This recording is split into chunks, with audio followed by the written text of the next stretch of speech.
মাত্র 20 দিনের মধ্যে যে 1,500 মানুষ হত্যা করা হয়েছে, তার আগে আয়না ঘরে নির্যাতন করা হয়েছে, এবং সেই আয়না ঘরের গুম কমিশন যে রিপোর্ট দিয়েছে, নিজে তিনি বলেছেন যে কত নৃশংস মানুষ হতে পারে, এটা তার একটা প্রমাণ। সেই নৃশংসতার বিচার করতে হবে না আপনাদেরকে?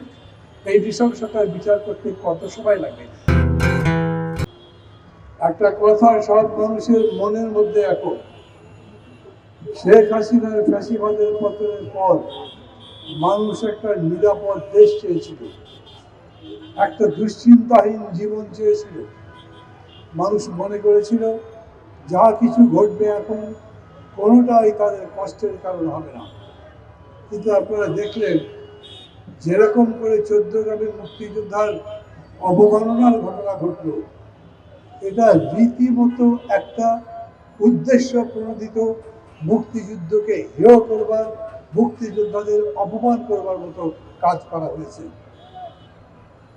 সরকারের প্রধান উপদেষ্টা প্রেস সচিব এই ব্যাপারে একটা স্টেটমেন্ট দিয়েছে, কিন্তু এখনো পর্যন্ত কাউকে চিহ্নিত করা গেছে, কাউকে গ্রেপ্তার করা হয়েছে এই রকম খবর আমরা পাইনি। কেন? মানে এটা কি এতই কঠিন?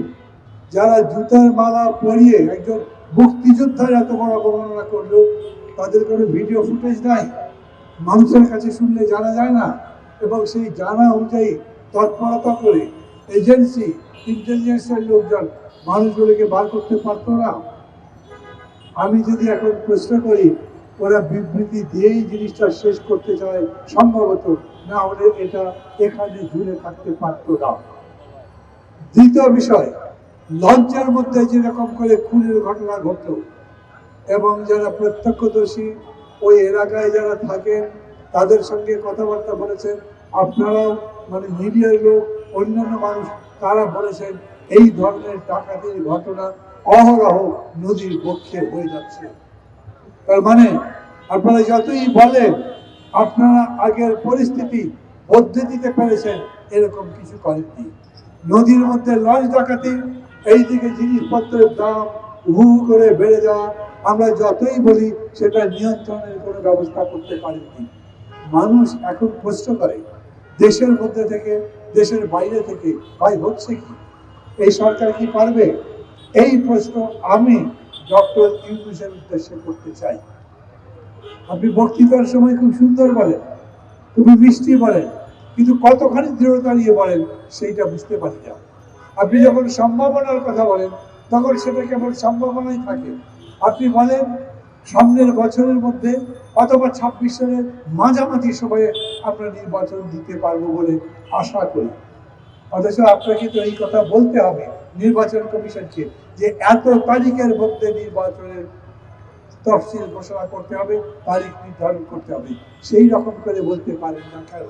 আমি আবার বলি, একজন মানুষ বাংলাদেশের মধ্যে দাবি তোলার মতো করেছিল জাতীয় সঙ্গীত বলতে দিতে হবে, সমস্ত মানুষের মন খারাপ হয়েছিল। সেই সময় সরকারের পক্ষ থেকে বলা হয়েছিল এই ধরনের বিতর্ক আমরা পছন্দ করছি না, ওই বিতর্ক বন্ধ হয়ে গেছে।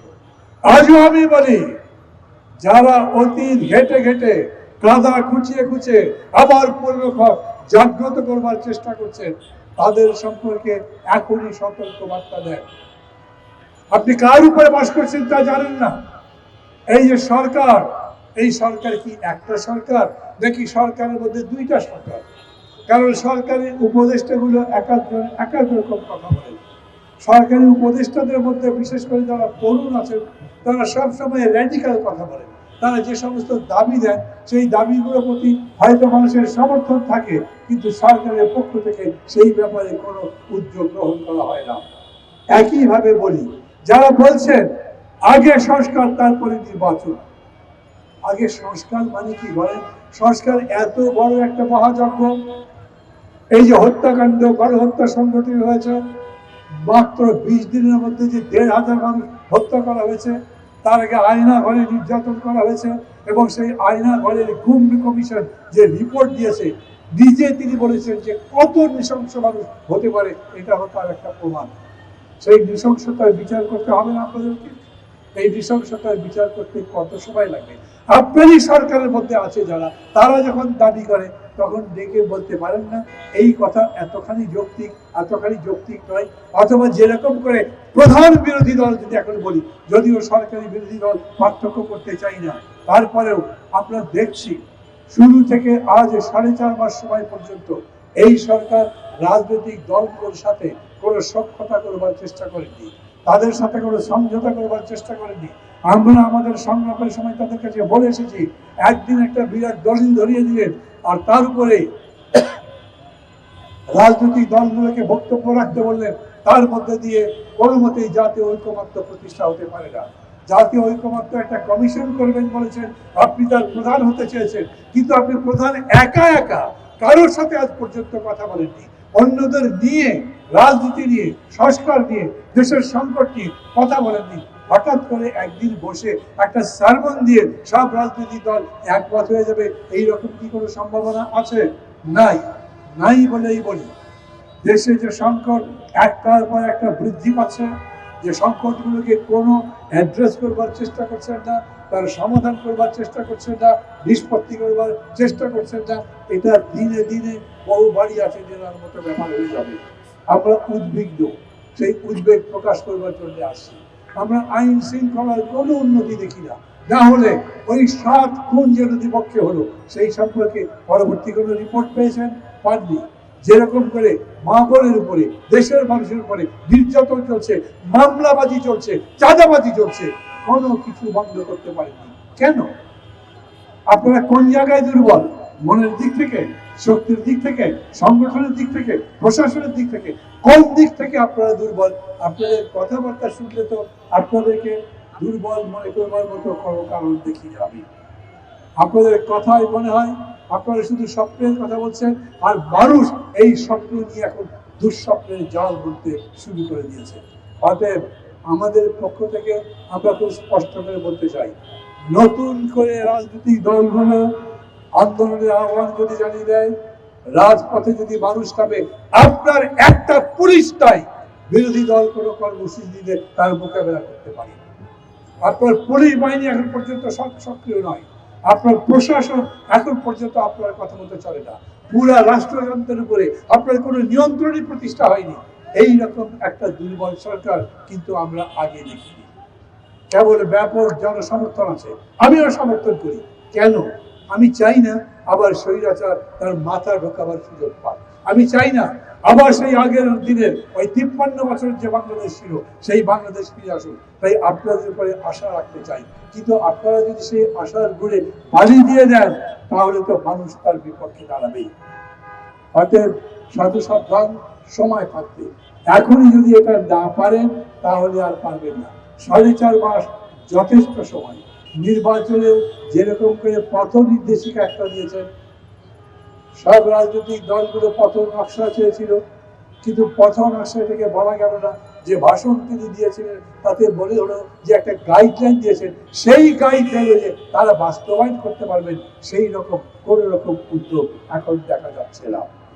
ওরা মানুষের জীবনের নিরাপত্তা দিতে পারবে না, জিনিসের দাম কমাতে পারবে না, আইন শৃঙ্খলা ফেরাতে পারবে না, বিশ্বের দরবারে আমাদের মাথা উঁচু করে দাঁড়াবার মতো যে জায়গা তৈরি হয়েছিল আমাদের প্রতিবেশীদের মারাত্মক জঘন্য নিচ ক্যাম্পেইনের কারণে আমরা তার নিচে চাপা পড়ে যাচ্ছি, আমরা সেটা থেকে উঠে আসতে পারছি না।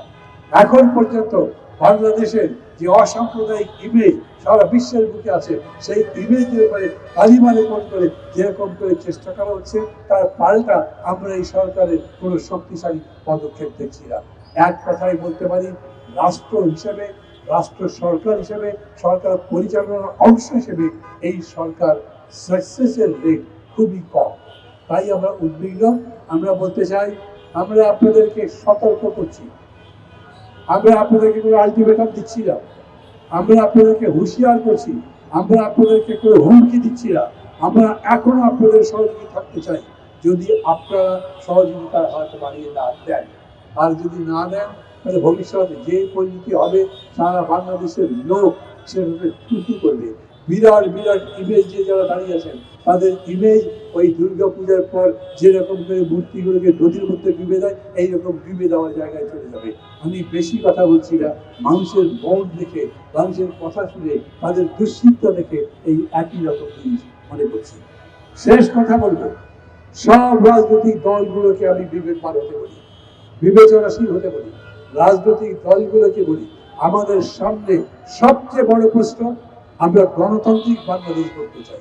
আমাদের সামনে বড় প্রশ্ন, আমরা একটা কল্যাণ রাষ্ট্র করতে চাই, আমরা জনগণের কল্যাণ করতে চাই।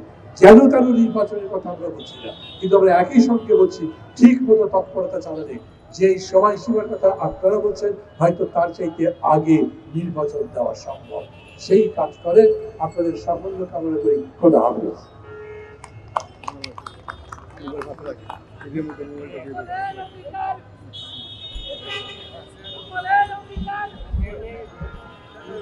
বন্ধুগণ, এখন বক্তব্য রাখবেন আজকের এই সভার